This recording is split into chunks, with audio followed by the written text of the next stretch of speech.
I'm Amanda Miller, 32, an Army captain who served for 10 years. After 3 long years away, I was finally coming home for Christmas. My heart raced with excitement, but there was also this knot in my stomach. Dad, and I hadn't exactly been close since Mom died.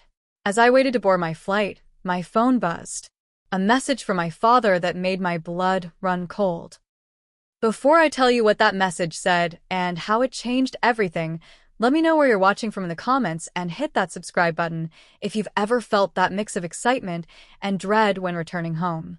My military career began when I was 22, fresh out of college with a political science degree.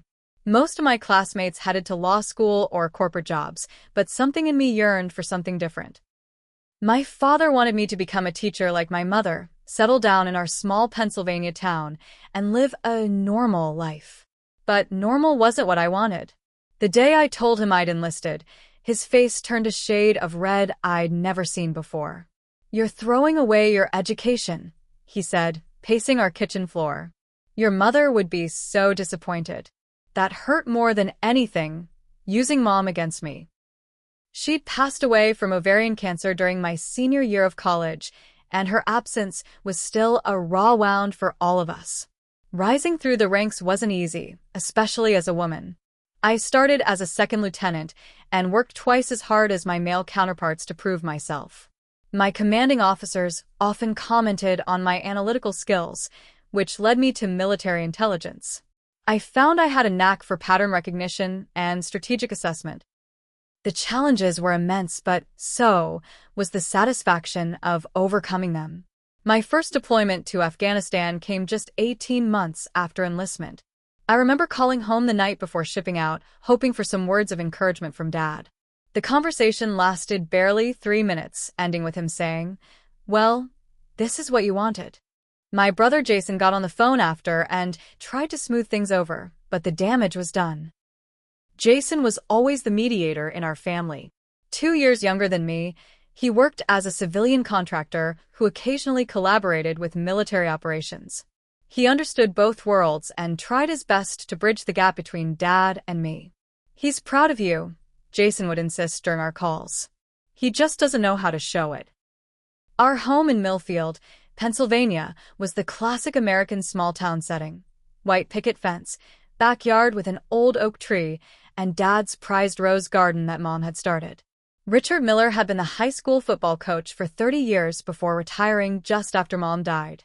He was respected in town, known for his traditional values and no-nonsense approach.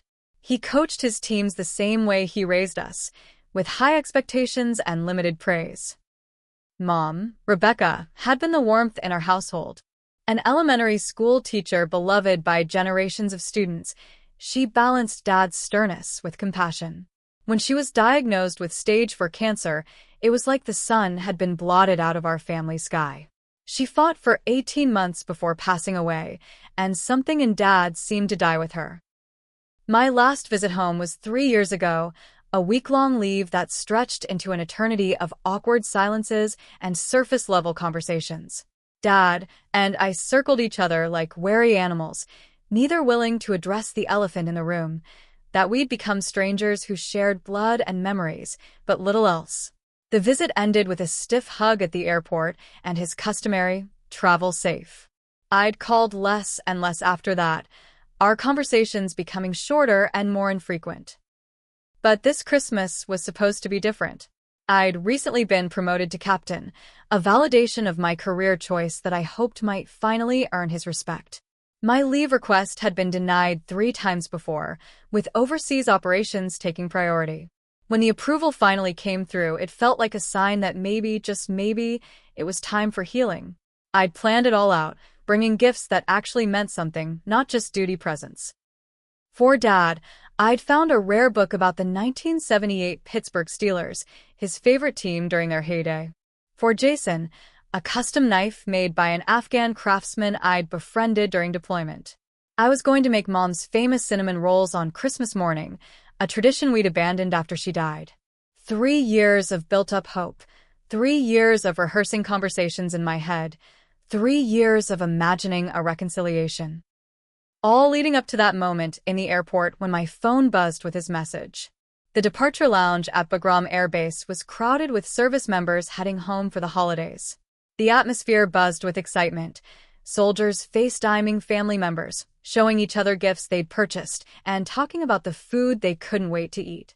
Staff Sergeant Ramirez had just finished hugging me goodbye.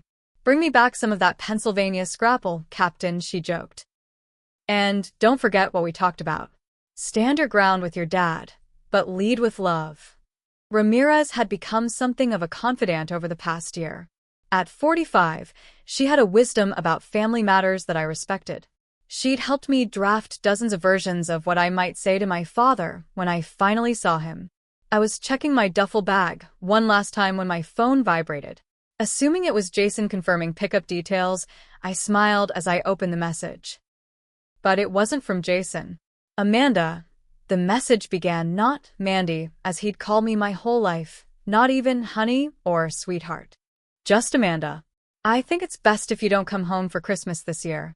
There are some family matters that need resolving, and your presence might complicate things. Perhaps after the holidays would be better. Dad."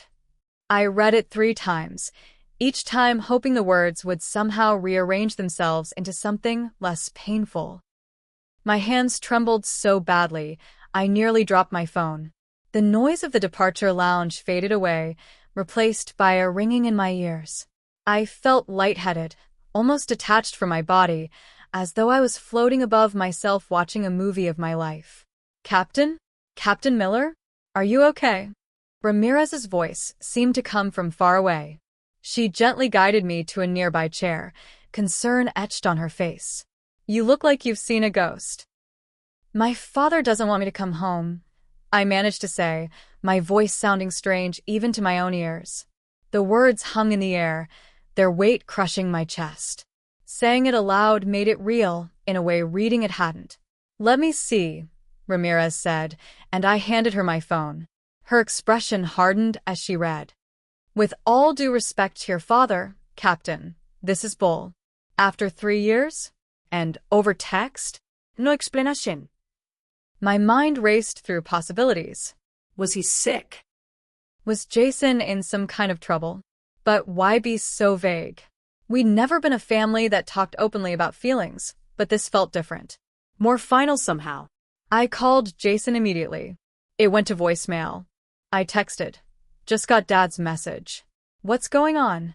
3 dots appeared, disappeared, appeared again. Finally.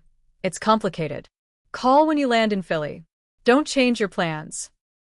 Ramirez and a few other unit members gathered around, offering advice that ranged from respecting my father's wishes to showing up anyway. Lieutenant Cooper, always the diplomat, suggested calling my father directly for clarity. I tried twice. Straight to voicemail both times. "What would you do if this was a tactical situation, Captain?" Ramirez asked quietly. The question caught me off guard. "You'd gather intelligence before making a decision, right? You wouldn't abort a mission based on one unclear communication." She was right. In my professional life, I prided myself on staying calm under pressure, analyzing all available information before acting. Why was I letting one text message derail years of planning? "You've grown a lot since I met you," Ramirez continued. "The Captain Miller I know doesn't back down from difficult situations. And family is the most important mission there is."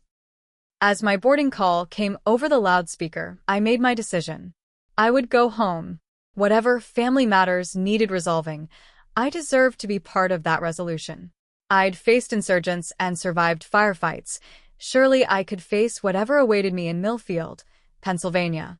I hugged Ramirez goodbye, shouldered my bag, and walked toward the gate with what I hoped looked like confidence. Inside, my stomach churned with anxiety. The text kept replaying in my mind. "Your presence might complicate things. After a decade of service, after risking my life repeatedly for my country, I was a complication to my own father." As the plane took off, I watched Afghanistan disappear beneath me. For years, this war-torn country had felt more straightforward than my own home. At least here I knew my role. As we climbed through the clouds, I realized I was heading into a different kind of battle zone, one where the rules of engagement were far less clear. The flight from Bagram to Philadelphia was 18 hours with a layover in Germany. Normally, I could sleep on military transports. It was a skill you developed quickly in service, but not this time. My mind kept churning with questions and scenarios. The layover at Ramstein Air Base gave me time to charge my phone and check for updates, but there were none. Jason hadn't responded to my follow-up texts, and Dad's phone still went straight to voicemail. As our commercial connector from Philadelphia approached the regional airport near Millfield, I pressed my forehead against the window, watching the familiar landscape emerge through wisps of cloud. Snow dusted the rolling hills of western Pennsylvania, the afternoon sun casting long shadows across farmland I'd known all my life. It should have felt like coming home. Instead, it felt like entering foreign territory without proper intelligence. The rental car I'd reserved was waiting, a sensible sedan rather than relying on anyone for transportation. Independence had always been my safety net. As I drove through town, changes jumped out at me. The old pharmacy, where Mom used to take us for ice cream, had been replaced by a chain drugstore. The movie theater was now a microbrewery. Even the Christmas decorations on Main Street seemed different, more elaborate, less charming. I pulled into a gas station on the edge of town, needing a moment to gather myself before continuing to the house. As I was paying, I heard a familiar voice.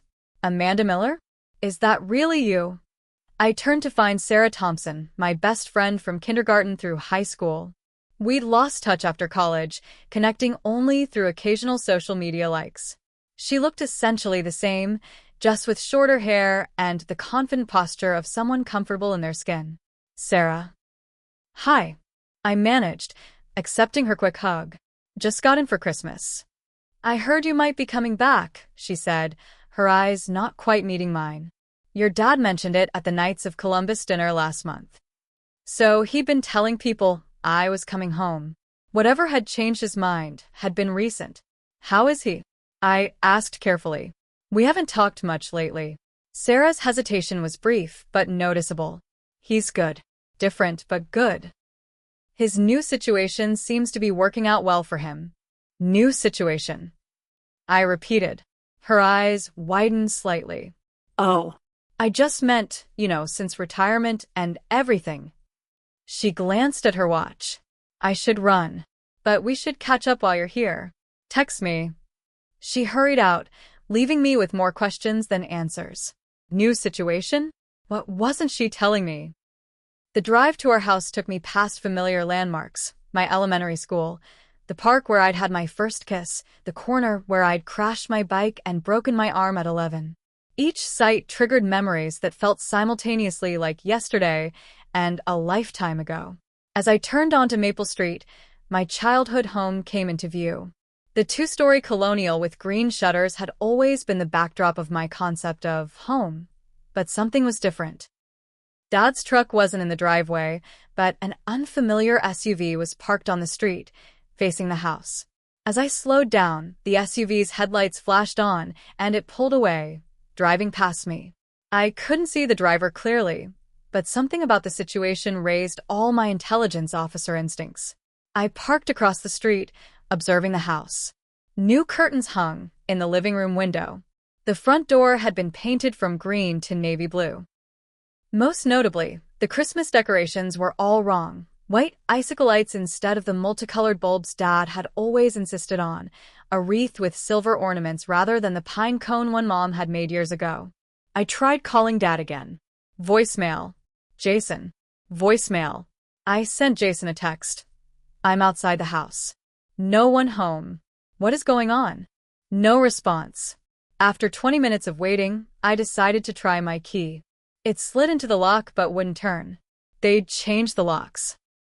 My childhood home, and I couldn't get in. I stood on the porch, an uninvited guest at my own family home, when my phone finally buzzed. A text from Jason. "Where are you staying tonight?" Not Dad's. "We'll explain later." No explanación. No offer of his place. Just confirmation that I wasn't welcome at my childhood home. The rejection stung like a physical blow. I drove to the only hotel in town, a Holiday Inn Express that had opened a few years back. As I checked in, the receptionist's eyes flickered with recognition. Miller? Any relation to Coach Miller? He's my father, I said, waiting for the usual follow-up about what a great man he was. Instead, she just said, "Oh, that's nice. Enjoy your stay." In my room, the professional composure I'd maintained all day finally cracked. I sat on the edge of the bed and sobbed, deep, body-shaking sobs that I hadn't allowed myself in years. Not when I'd lost team members in Afghanistan. Not during the worst days of deployments. Not even at Mom's funeral. But being locked out of my own home broke something in me. When the tears finally subsided, I washed my face with cold water and stared at my reflection.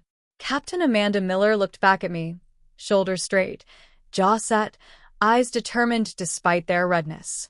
I'd faced worse than family drama. I would get answers. Just as I was about to try Jason again, my phone rang with an unknown number. I answered cautiously. "Hello." Heavy breathing came through the line, then silence, then a click as they hung up. I called back immediately, but it went to a generic voicemail. Sleep didn't come easily that night. I dreamed of standing outside our house in the snow, watching my family through the window, laughing and opening presents while I pounded on the glass, invisible and unheard. Morning light filtered through the hotel curtains, waking me from restless sleep. A quick check of my phone showed no messages from Dad or Jason. Fine. If they wouldn't come to me, I would find them. I knew Dad's routines. Despite retirement, he still went for coffee at Donna's diner every morning at 7, followed by the gym. I parked across from the diner at 6:45, waiting. Sure enough, at 7:05, his red pickup truck pulled into the lot. I sank lower in my seat, watching as he got out. He looked older than I remembered, his hair now completely gray, but he moved with the same purposeful stride. He was inside for exactly 22 minutes, just enough time for coffee and a bagel, his standard breakfast. Instead of heading toward the community center where he usually worked out, he drove to a residential area I wasn't as familiar with, newer developments on what used to be farmland. He pulled into the driveway of a modern-looking two-story house with a basketball hoop and colorful Christmas decorations. He used a key to enter without knocking. I took photos of the house and address, then sent them to Jason with a message. Found Dad at this house. Whose is it? I need answers now. 5 minutes later, my phone rang. Jason. Where are you? He asked without preamble. Sitting outside some house Dad just entered like he lives there, I replied coldly. Want to tell me what the hell is going on? Jason sighed heavily. I wanted to tell you in person. Can we meet somewhere? No more delays, Jason. Tell me now. Another long pause. Dad's engaged, Amanda. Her name is Karen Sullivan. She's a widow with 3 kids. They've been together for almost 2 years. The information hit me like a physical blow. 2 years? My father had been in a serious relationship for 2 years and never mentioned it? Why didn't anyone tell me? My voice sounded strange even to my own ears. He tried to bring it up a few times on calls, but you were always so busy, talking about missions or your promotion. Jason's voice held a note of accusation. And then when he heard you were finally coming home, he panicked. He was going to tell you when you arrived, but then Karen's kids came home from college early, and everything got complicated. Complicated. I repeated. That's the word he used in his message. I'm a complication. That's not what he meant, Jason backpedaled. He feels guilty. About Mom, about moving on. The kids are still adjusting to the idea of him being their stepdad. He thought having you show up might make things tense for everyone. So instead, he just uninvited me from Christmas? His actual daughter. The hurt was rapidly transforming into anger. And you went along with it? I told him it was a terrible idea, Jason protested. That's why I told you to come anyway. I was going to explain everything today and help smooth things over. I ended the call abruptly, needing time to process. My father had built a new life and hadn't bothered to include me in it. Worse, He'd actively decided to exclude me when it became inconvenient to explain my existence to his new ready-made family. After an hour of driving aimlessly around town, I found myself at Millfield Coffee Company, a cafe that hadn't existed when I lived here. I ordered the strongest brew they had and took a corner table to think. If I were approaching this as a military operation, what would my strategy be? Direct confrontation had its risks, but so did retreat. I'd come too far to leave without answers. Whatever reception awaited me, I needed to face it head-on. I drove to a nearby mall and purchased Christmas gifts, not just for Dad and Jason, but for Karen and her children too. I knew nothing about them, so I chose safe options. A scarf and glove set for Karen, gift cards for the kids. The normalcy of holiday shopping felt surreal under the circumstances. By late afternoon, I had made my decision. I drove back to the house where I'd seen my father enter that morning. 2 additional cars were now in the driveway, a sedan and an older model Jeep. Through the front window, I could see a Christmas tree with lights twinkling. My family, my father, was inside, preparing for a holiday that apparently had no room for me. I straightened my civilian clothes, grabbed the bag of gifts, and walked to the front door with the same determination I'd use approaching a mission objective. 3 sharp knocks, then waiting with my heart pounding against my ribs. The door opened to reveal a teenage girl with long dark hair and a suspicious expression. Behind her, I could hear laughter and Christmas music. "Can I help you?" she asked, eyeing me warily. Before I could answer, my father appeared in the hallway behind her. He froze mid-step, the color draining from his face. "Amanda," he said, his voice barely audible. "Surprise," I replied, striving for a lightness I didn't feel. "Merry Christmas, Dad." The girl, presumably one of Karen's children, looked between us in confusion. "Dad, this is your daughter?" The word "dad" from her lips sent an unexpected pang through my chest. My father had never mentioned having stepchildren either. A woman appeared beside my father, early 50s, attractive, with kind eyes and shoulder-length auburn hair. She took in the situation quickly and stepped forward with a warm smile that didn't quite mask her surprise. "You must be Amanda." I'm Karen. "Please, come in. We're just having dinner." My father seemed unable to move or speak, but Karen ushered me inside with genuine-seeming hospitality. The house was warm and smelled of roast chicken and pine. 2 more young people, a young man around 20 and another girl, maybe 17, sat at a dining table, looking up curiously at the interruption.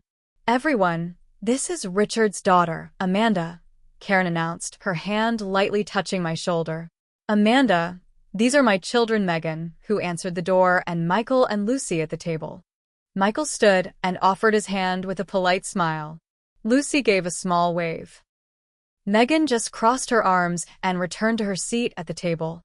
"Join us for dinner," Karen insisted. "There's plenty." My father finally found his voice.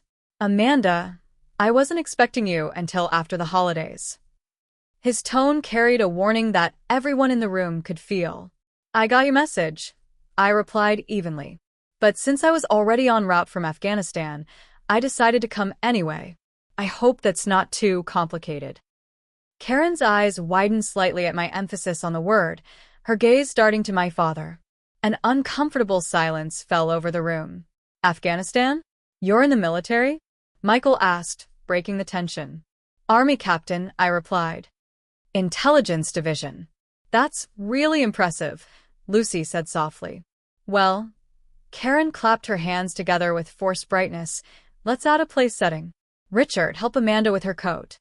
My father moved mechanically, taking my jacket. Up close, I could see new lines around his eyes, a weariness I hadn't noticed in photos. He wouldn't meet my gaze. Dinner was an exercise in strained politeness. Karen made valiant efforts at conversation, asking about my work as much as I could share, how long I was in town where I was staying. My father spoke little, pushing food around his plate. Jason texted halfway through. "Where are you?" "Call me." I ignored it. Megan maintained open hostility, making pointed comments about family Christmas traditions and people who just show up uninvited. Michael occasionally kicked her under the table, which I pretended not to notice. "So, how long have you two been engaged?" I asked during a lull, looking directly at my father. Karen answered when he didn't. "Richard proposed on Thanksgiving. We've been together almost 2 years now. The wedding is planned for June." "Congratulations," I said, meaning it despite everything. Karen seemed genuinely lovely. "I'm sorry I'm just hearing about all this now." My father's fork clattered against his plate. "Karen, perhaps Amanda would like to talk in the den after dinner." "Of course," Karen nodded, throwing him a look I couldn't quite interpret. "Michael, why don't you help clear the table when we're done?" Michael nodded, but Megan interjected sharply. "Why does she get private time?" "We're supposed to be watching Christmas movies tonight. It's tradition." "Megan," Karen warned quietly. "No, it's fine," I said. "I don't want to disrupt your traditions. I can come back another time." "Nonsense," Karen insisted. "Family comes first. The movies can wait." The word family hung in the air between us. Was I still family to my father? The evidence suggested otherwise. After dinner, Karen directed us to the den, a comfortable room with bookshelves and a small fireplace. "Take all the time you need," she said, closing the door behind her with a gentle click. My father and I stood awkwardly at opposite ends of the room. The silence stretched between us like a physical barrier. "You should have called," he finally said, his voice low. "You should have told me you were engaged," I countered. "Or that you were dating someone. Or that you had 3 almost stepchildren. Or literally anything about your life in the past 2 years. He sank into an armchair, suddenly looking every one of his 62 years. It wasn't something I could just drop into our 5-minute phone calls. "We could have had longer calls if you'd ever acted like you wanted to talk to me," I said, remaining standing. Military posture, feet shoulder-width apart, hands clasped behind my back, unconsciously adopting the stance I used when addressing subordinates. "I never know what to say to you anymore, Amanda." He gestured vaguely. "Your life, what you do, it's so far removed from anything I understand. So, you replace me with a new family instead of trying?" The words came out sharper than I intended. His head snapped up. "That's not fair." "Fair? You uninvited me from Christmas via text message because I was inconvenient to your new life. Don't talk to me about fair." "I was trying to protect everyone," he insisted. Karen's kids are still adjusting to all this. Megan especially. Their father died 4 years ago, and this is hard for them. "And what about your actual child?" My voice rose despite my efforts to remain composed. "Did it occur to you that this might be hard for me too? That learning my father has a whole new life via a text message telling me not to come home might be somewhat difficult?" "You don't need us," he said quietly. "You have your military family now. Your career. You made it very clear when you left that you wanted something different than what this town could offer." The implication stung. "So, because I joined the army, I don't deserve to be part of this family anymore?" "That's not what I said." His voice rose to match mine. "But you chose to leave. You chose a life of danger and deployments over staying here. Do you know what that's like for a parent? Wondering every day if today's the day uniformed officers show up at my door?" "Mom would have supported me," I said, hitting where I knew it would hurt. His face flushed. "Don't you dare use your mother against me. She worried herself sick when you first deployed. She just never let you see it because she didn't want you to feel guilty. At least she would have been honest with me. She wouldn't have hidden a whole relationship and engagement." "Your mother," he said, his voice dropping dangerously, "told me before she died that if I ever found happiness again, I should grab it with both hands and not let go. She made me promise not to spend the rest of my life alone." This revelation stopped me cold. She did. She wrote letters to all of us before she died. Things she wanted us to know. His voice broke slightly. "Advice for different stages of life." She wrote you letters too." My legs suddenly felt weak. I lowered myself onto the couch. "What letters?" "I never got any letters from Mom." He wouldn't meet my eyes. She gave them to me to pass along at certain milestones. There was one for when you got married, one for if you had children, one for your 30th birthday. My 30th birthday was 2 years ago, I said numbly. Where are these letters, Dad? His silence told me everything. You kept them from me? Tears sprang to my eyes, hot and unexpected. How could you?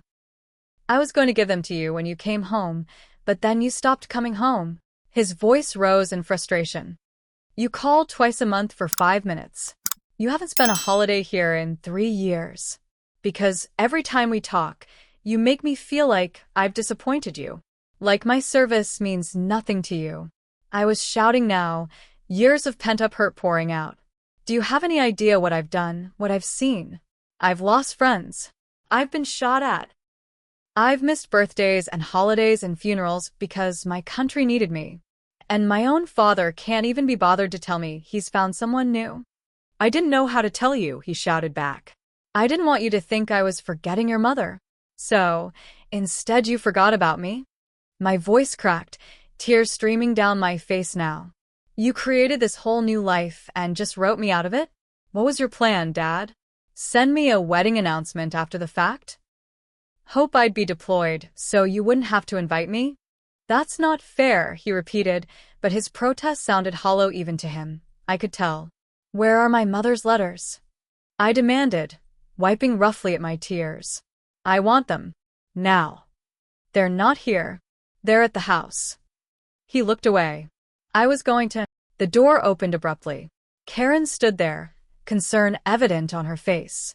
Behind her, all 3 of her children and Jason, who must have just arrived, hovered in the hallway. Everyone had clearly heard every word. Amanda, Jason began, stepping forward. I held up my hand to stop him. Did you know about Mom's letters? His guilty expression answered before his words did. I only found out recently. I told Dad he needed to tell you. A fresh wave of betrayal washed over me. Even Jason, my ally, had kept this from me. I can't do this, I said, pushing past them all.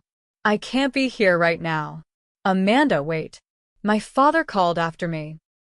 But I was already grabbing my coat, already heading for the door, already running from the house that contained a version of my father I didn't recognize. As I fumbled with my car keys, I heard footsteps behind me. Captain Miller, a male voice called. I turned to see Michael, Karen's eldest son, jogging down the driveway. Wait, please. I paused, keys in hand, unable to summon the energy for more confrontation. Are you okay to drive? He asked simply. You seem pretty upset. The question, so practical and devoid of the emotional chaos inside the house, caught me off guard. I'm fine, I said automatically, the standard response to any inquiry about my well-being. He didn't look convinced. I know it's none of my business, but maybe take a few minutes before getting behind the wheel? There's a bench in the front yard if you want to sit. Something in his calm demeanor, so at odds with the emotional storm I'd just been part of, made me reconsider. I nodded slightly and moved to the bench under a bare maple tree. Michael stood awkwardly for a moment, then asked, Mind if I join you? Free country, I replied, immediately regretting the curtness of my tone. Sorry. Yes, that's fine. Michael sat beside me on the bench, maintaining a respectful distance. Neither of us spoke for several minutes, watching our breath form clouds in the cold December air. I was in the Marines, he finally said. Got out last year. I turned to look at him with surprise. You were? He nodded. For years. Nothing as impressive as being a captain, though. Just a corporal. There's no just about being a corporal, I said automatically. Where did you serve? 8 months in Iraq, then stateside. He shrugged. Enough to understand some things, not enough to understand others. Something about his matter-of-fact delivery put me at ease. Here was someone who spoke a language I understood. When my dad died, Michael continued, I was 19 and away at basic. They gave me compassionate leave for the funeral, but I had to go right back afterward. He paused. Mom didn't understand why I wouldn't just discharge and come home. We fought about it a lot. I nodded, recognizing the dynamic.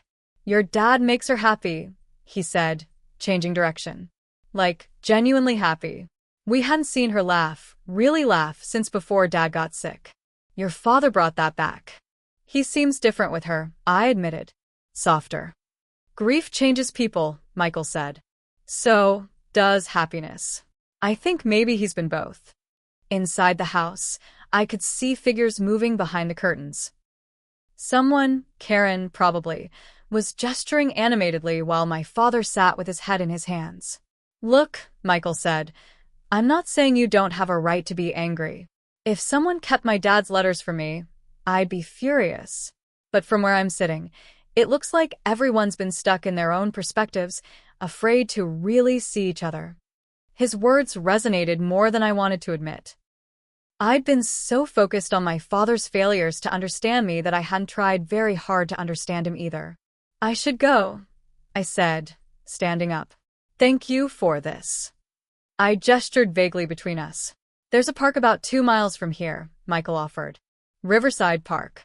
It's quiet if you need somewhere to think. I nodded my thanks and got into my car. As I drove away, I saw my father appear on the porch, watching me leave. Riverside Park was deserted this late in the evening, Christmas lights reflecting off the partially frozen river. I sat in my car with the heater running, turning over the revelations of the evening. My mother had written me letters I'd never received. My father had found love again, but hadn't trusted me enough to tell me. My brother had kept secrets from me too. My phone chimed with a text from Jason. Meet me at Dad's house in 30 minutes. Bringing something for you. 30 minutes later, I pulled up outside my childhood home. Jason's car was already in the driveway. He met me at the door, his expression solemn. I'm sorry, he said simply. I should have told you everything. He led me inside. The house looked different, some of Mom's touches gone, replaced by a more modern aesthetic. But her presence was still there in subtle ways. The arrangement of books on the shelves, the collection of bird figurines she'd loved. Jason handed me a wooden box I recognized from Mom's dresser. Dad asked me to give you these. He's staying at Karen's tonight to give you space. Inside the box were 6 envelopes, each addressed to me in my mother's handwriting. Each labeled for a different occasion.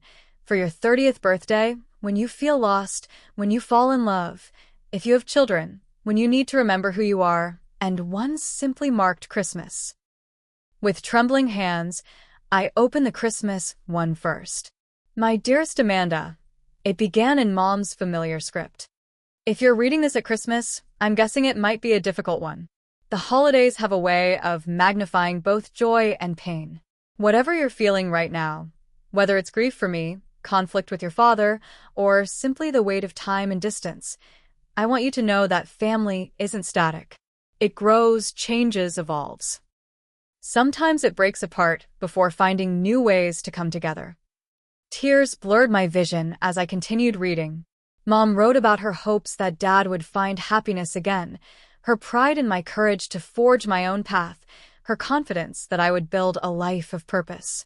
She acknowledged the challenge of balancing military service with family connections and offered wisdom about forgiveness that seemed eerily prescient. Your father loves you more than he knows how to express, she wrote. His fear for your safety comes from that love, even when it feels like disapproval. Be patient with him, as I hope he is learning to be patient with you. The letter was dated just 2 weeks before she died. How had she found the strength to think of future Christmases she wouldn't see? To anticipate family tensions that hadn't yet manifested? I opened the "When You Feel Lost" letter next, then, for your 30th birthday. Each one contained pieces of her wisdom, her humor, her unconditional love reaching across years and beyond death. In a way, it felt like having a conversation with her again, one-sided though it was. Jason sat quietly, giving me space to absorb Mom's words. When I finally looked up, his eyes were red too. Dad's been keeping these from me for years, I said, the anger returning.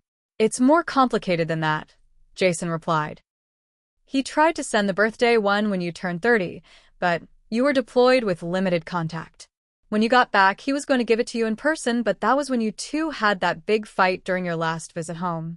After that, I think he just didn't know how to bridge the gap. So, he built a whole new life instead. He was lonely, Amanda. Deeply lonely. Karen was volunteering at the same literacy program for veterans. They bonded over both having lost spouses. It happened gradually. I thought about what Michael had said about his mother laughing again. About grief and happiness changing people. I'm still angry, I said finally. But I think I understand a little better. Would it help if I told you he's kept a scrapbook of every news article that mentioned your unit? That he has your service photo on his nightstand, even at Karen's house? That he tells everyone who'll listen that his daughter is a captain? A lump formed in my throat. He does. He's terrible at showing it, but he's incredibly proud of you. Jason squeezed my shoulder. Karen's been good for him that way too. She encourages him to express his feelings more. I looked down at Mom's letters, then back at Jason. I think I need to go back and talk to them. Really talk this time, not just yell. Jason nodded. Want me to come? No, I said, gathering the letters carefully. This is something I need to do myself. It was nearly 10 o'clock when I returned to Karen's house. The Christmas lights were still on, but the house was quieter now. I knocked softly, clutching Mom's letters in one hand. Karen opened the door, surprise registering on her face. Amanda, come in, please. My father appeared behind her, his expression guarded but hopeful. You came back. I read Mom's letters. I said simply. We need to talk. Really talk this time. Karen touched my father's arm. I'll make some tea and give you two space. No, I said. Please stay. You're part of this family now. I'd like to get to know you better, if that's okay. The relief on both their faces was palpable. We settled in the living room, the Christmas tree lights casting a warm glow. My father sat beside Karen on the couch while I took the armchair. I'm sorry, my father began. For everything. For not telling you about Karen, for keeping your mother's letters from you, for making you feel unwelcome. And I'm sorry for showing up unannounced and disrupting your evening, I replied. And for some of the things I said earlier. Karen looked between us with a gentle smile. Family reconciliations are my favorite Christmas gift. I brought you something, I said, reaching into my bag and pulling out the gifts I'd purchased earlier. For all of you. Nothing fancy, since I didn't know I'd be shopping for 3 extra people today. Karen accepted her package with genuine gratitude. You didn't have to do that. I want to, I insisted, then turned to my father. Dad, I need to understand why you didn't tell me about all this. The real reason. He took a deep breath. I was afraid you'd think I was replacing your mother, that you'd disapprove or be hurt. And then the longer I waited, the harder it became to tell you. He looked at Karen, who nodded encouragingly. And if I'm being completely honest, part of me was afraid you'd judge my happiness when you were out there sacrificing so much.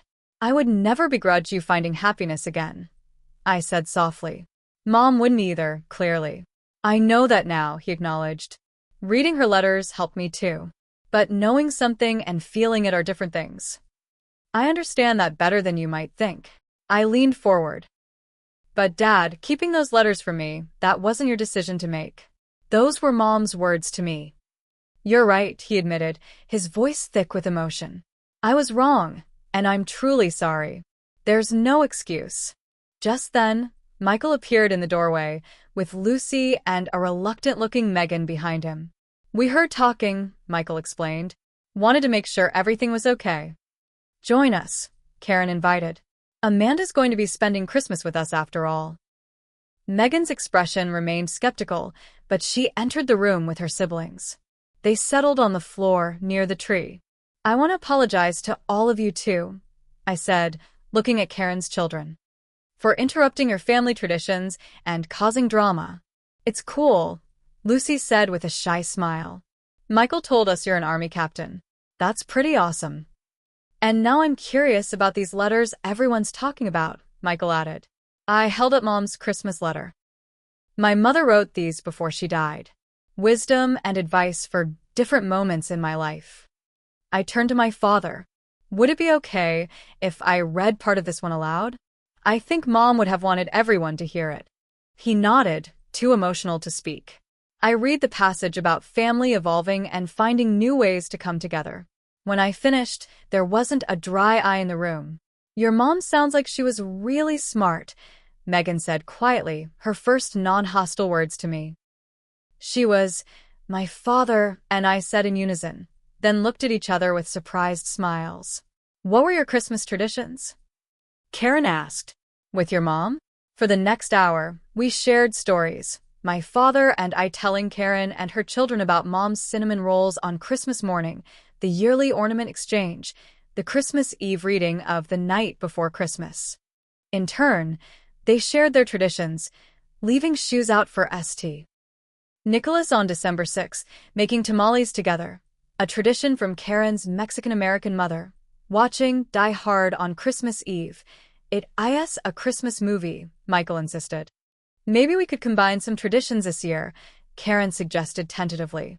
If you'll be staying, Amanda? I'd like that, I said, looking at my father. If there's room for me. There's always room for you, he said firmly. Always.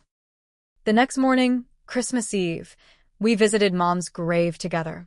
I hadn't been there since the funeral, and seeing her name etched in stone still hurt, but having my father beside me helped.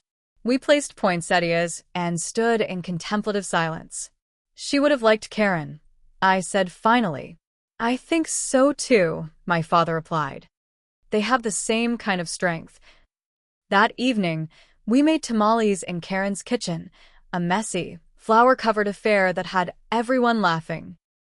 Michael and I discovered a shared interest in military history. Lucy asked thoughtful questions about my deployments. Even Megan warmed up slightly, especially after I mentioned I could help with her college applications to schools with strong ROTC programs. After dinner, we gathered in the living room. I sat between my father and Jason on the couch as Michael put on Die Hard, which made my father groan good-naturedly. Before we start the movie, Karen said, Richard has something for Amanda. My father handed me a small box wrapped in silver paper. Inside was a beautiful ornament, a silver star with my name and military insignia engraved on it. I've been getting one made for you every Christmas, he explained. Even when you couldn't come home. They're all on the tree at the house. Words failed me as I hugged him tightly. Christmas Day dawned clear and cold. We started with cinnamon rolls, my attempt at Mom's recipe, with Karen's help, and a blend of our traditions, stockings from my childhood, St. Nicholas shoes from Karen's family. The gift exchange was chaotic and joyful, with inside jokes already forming between our blended family members. In the afternoon, we all crowded into my father's truck and Karen's SUV to visit the local Christmas light display. Walking through the twinkling forest, my father fell into step beside me. I've been thinking, he said. Karen and I are getting married in June. We'd really like you to be part of the wedding. I'd be honored, I replied. I'll request leave well in advance. And after that, he continued, maybe you could try to visit more often? When your service allows. I'd like that, I said. And Dad, I want you to know I'm proud of you too. For finding happiness again. For building this new family. His eyes glistened in the Christmas lights. Your mother would be proud of both of us, I think. Ahead of us, Karen walked with her arm linked through Jason's, while her children pointed out particularly impressive light displays. Our two families becoming something new together. As my leave drew to a close, saying goodbye was harder than I expected. I hugged Karen warmly, exchanged contact information with Michael, promised to video chat with Lucy about her college applications, and even got a quick hug from Megan. My father drove me to the airport, the drive comfortable in a way it hadn't been in years. I'll call more often, I promised as we reached the security checkpoint. Real calls, not just check-ins. And I'll answer with more than grunts, he replied with a smile. I want to hear about your life, Amanda. All of it. The hug we shared felt like coming home in a way that no physical place ever could. Back at my post in Germany, I set up my first video call with the whole blended family. Seeing their faces gathered around Karen's dining table, hearing their overlapping voices as they fought to share updates, I felt a warmth I'd been missing for years. Mom had been right, as she so often was. Family isn't static. It grows, changes, evolves. Sometimes it breaks apart before finding new ways to come together. And in those new configurations, we can find healing we never expected. Have you ever experienced a difficult homecoming that turned into something beautiful? Or found family in unexpected places? I'd love to hear your stories in the comments below. And if this story touched you, please hit that like button and subscribe to join our community of storytellers. Remember, sometimes the hardest journeys lead to the most important destinations. Thank you for listening to my story, and may your holidays be filled with the warmth of both old and new family connections.